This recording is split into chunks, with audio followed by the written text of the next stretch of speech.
Buti na lang, kumita ako ngayon. Makauwi lang nga muna.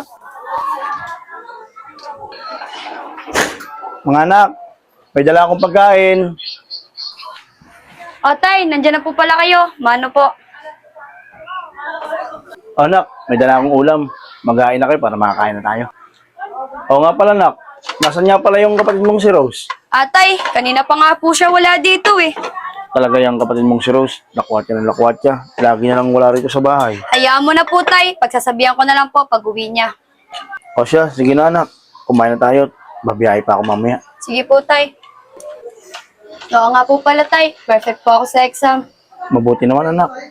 Sana galingan mo pa. Opo tay, mas gagalingan ko pa po sa susunod para sa inyo at para po makaahon tayo sa kahirapan. Alam mo anak, proud ako sa'yo. Sana yung kapatid mo gumaya sa'yo na makapag-aral ng maigi. O paano anak? Bahala ka na dyan at babiyahe pa ako. Sige po tay, ingat ka po.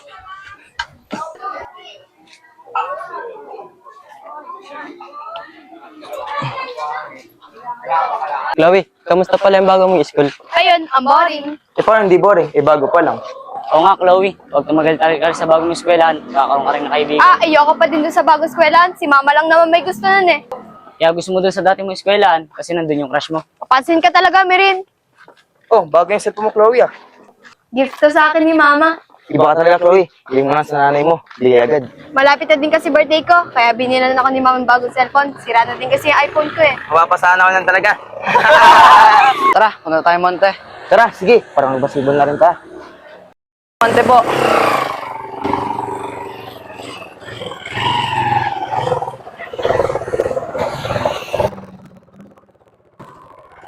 Kaya dito na lang po.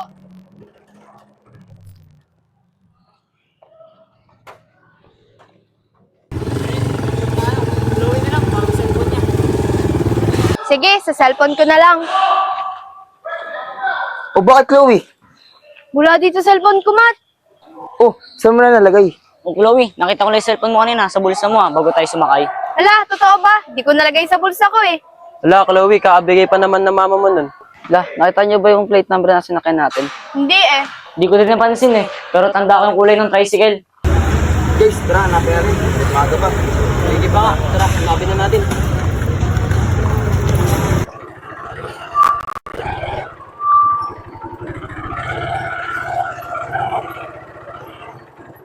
Makaihi nga muna.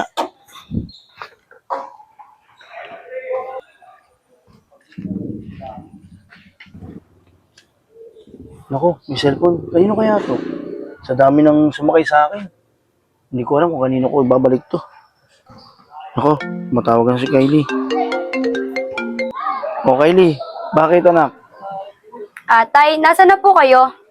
Anak, bumabiyahe pa ako eh. Atay, pumunta po dito si Aling Cora. Naniningil na po. 2 buwan na daw po kasi tayo hindi nabayad eh. Ganun ba anak? O sige, uuwi na ako. At makikiusap na lang ako kay Aling Cora. Sige po tay, ingat po kayo. Ano ba yan? Walang pagkain. Oh Rose, nandiyan ka na pala. Ate, wala na bang pagkain? Nagugutom na ako. Pasensya ka na Rose ha. Naibigay ko na kasi sa pinsan natin eh. Nagugutom na siya. So ako, di makaramdam ng gutom? Huwag mo akong sagot-sagutin ng ganyan. Hindi ko naman alam na uuwi ka eh, kasi lagi ka nasa barkada mo. Kahit na, dapat nagtitira pa rin kayo ng pagkain.